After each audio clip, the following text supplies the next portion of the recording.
Sekarang kita akan membahas Finance Tools. Ini adalah tutorial kalkulator BA2 Plus Financial Calculator. Anda bisa mendapatkan kalkulator ini di Shopee, harganya itu sekitar 500 ribuan. Kenapa kita belajar kalkulator? Ini penting saya rasa, terutama bagi mahasiswa yang mengambil konsentrasi di bidang keuangan, ataupun para profesional yang ingin mengambil ujian CFA, FRM, CPA, dan hal-hal semacamnya. Karena tentu saja saat kita berada di ruang tes, kita dilarang untuk membawa laptop, HP, dan semacamnya. Jadi mempelajari kalkulator keuangan ini saya rasa cukup penting, dan ini juga akan bermanfaat saat berada di dunia kerja. Lanjut, saat Anda pertama kali membeli kalkulator ini, pada dasarnya itu di-setel untuk menghasilkan perhitungan dengan 2 angka di belakang koma. Nah, kita ingin menyetel kalkulator ini supaya ketika kita menghitung sesuatu, kalkulator ini memberikan kita 9 angka di belakang koma. Karena pada dasarnya saat Anda mengikuti tes semacam CFA dan sebagainya, Anda akan disuruh untuk menjawab pertanyaan dengan 4 angka di belakang koma. Ini tentang keakuratan tentu saja. Nah, untuk itu kita perlu menekan tombol ini, kemudian format ini. Di sini kita akan memilih berapa angka di belakang koma yang kita inginkan. Biasanya kita menggunakan 9 angka di belakang koma. Setelah itu, klik enter. Jika ini sudah muncul sama dengan, itu artinya ini sudah tersimpan. Jadi, kita akan menghapusnya. Selesai. Selanjutnya, saya ingin memperkenalkan kepada Anda tentang time value of money function. Ini berada di sekitar sini. N itu number of periods, dan I per Y ini pada dasarnya bunga per tahun. PV itu present value, PMT itu pembayaran, anuitas itu pembayaran berkala yang dilakukan dengan jumlah yang sama dalam satu interval. FV itu future value, dan CPT itu compute. Kita akan sering menggunakan ini untuk menghitung berbagai hal. Nah, kita akan melihat contoh perhitungannya. Di soal pertama, misalkan Anda menabung Rp1.000 di sebuah bank yang memberikan bunga tahunan sebesar 5%. Nah, berapa nilai tabungan Anda setelah 3 tahun ini? Jadi pada dasarnya kita melihat N-nya itu 3, number of period itu 3 tahun, dan present value-nya itu 1.000, dan untuk bunga per tahunnya itu 5%. Nah, pertama kita akan memasukkan angka 3 sebagai periode untuk N. Jika ini sudah keluar angka seperti ini, itu artinya kita sudah memasukkannya ke database kalkulator ini. Yang kedua, kita akan memasukkan angka 1.000 untuk present value, dan angka 5 untuk bunga per tahunnya. Setelah itu, kita akan melihat berapa sih future value-nya. Klik CPT, compute, dan future value. Jika Anda melihat di sini kita akan mendapatkan angka negatif. Ini normal karena pada dasarnya ketika kita menghitung future value dan present value dalam satu perhitungan, kita akan memasukkan salah satunya sebagai angka negatif.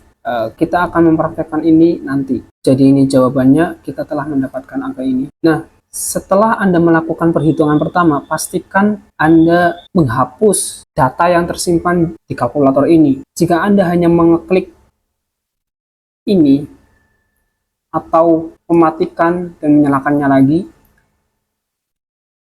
angka sebelumnya tetap ada dalam kalkulator. Ini akan menimbulkan kesalahan perhitungan di sesi berikutnya. Jadi sebelum Anda masuk ke sesi berikutnya, pastikan Anda menghapus data ini. Caranya itu dengan menekan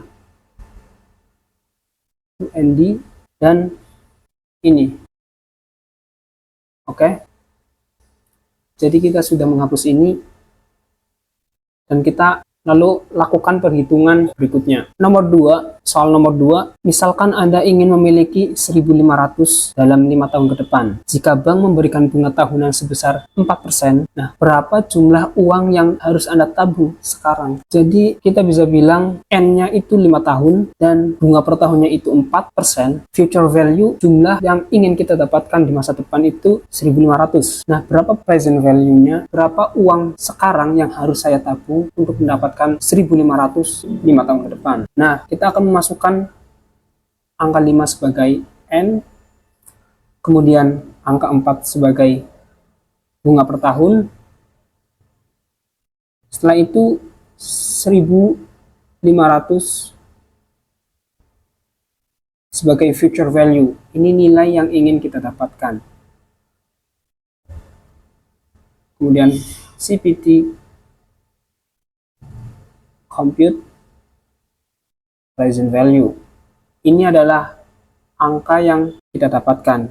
Jadi jika Anda menabung sebesar 1.232,89 setelah 5 tahun, Anda akan mendapatkan 1.500. Soal ketiga, misalkan Anda memiliki 2 juta rupiah yang diinvestasikan dengan tingkat bunga tahunan 6%. Nah, berapa lama waktu yang dibutuhkan agar investasi Anda menjadi 3 juta?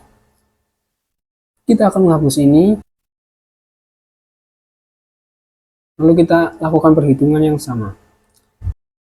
Sebagai present value, 6 sebagai bunga per tahun, dan 3 juta sebagai future value.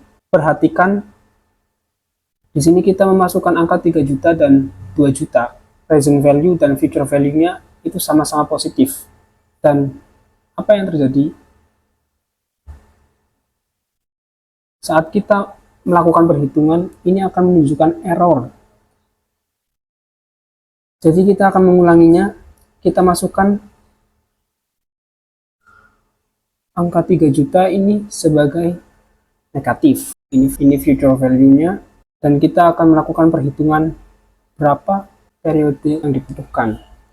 Di sini kita mendapat angka 6,958. Nah, angka inilah waktu yang Anda butuhkan untuk mendapatkan 3 juta dengan bunga 6% per tahun dan investasi 2 juta. Contoh keempat, misalkan Anda menabung 1.500.000 dan ingin mencapai 2.500.000 dalam 4 tahun. Berapa tingkat bunga tahunan yang diperlukan? Jadi kita akan memasukkan angka-angka ini setelah kita menghapus data masa lalu lagi. Kita masukkan N 1.500.000 sebagai present value dan 2.500.000 sebagai future value, CPT.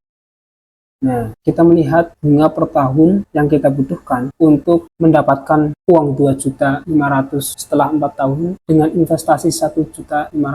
Nah, kita mendapatkan angka 13,6219. Ini adalah bunga yang kita butuhkan untuk mencapai 2.500.000 4 tahun kemudian. Selesai, apa yang kita pelajari? Pertama, kita belajar cara menambahkan lebih banyak angka di belakang koma. Kedua, kita belajar menghitung present value, future value, periode yang dibutuhkan, dan bunga yang dibutuhkan. Kita juga belajar bahwa kita perlu menghapus data perhitungan masa lalu. Ketujuh, kita juga belajar bahwa present value dan future value saat kita melakukannya dalam satu perhitungan, salah satunya itu harus berupa angka negatif. Jika keduanya negatif atau keduanya positif, kalkulator ini tidak akan bisa menghitungnya. Itu. Terima kasih.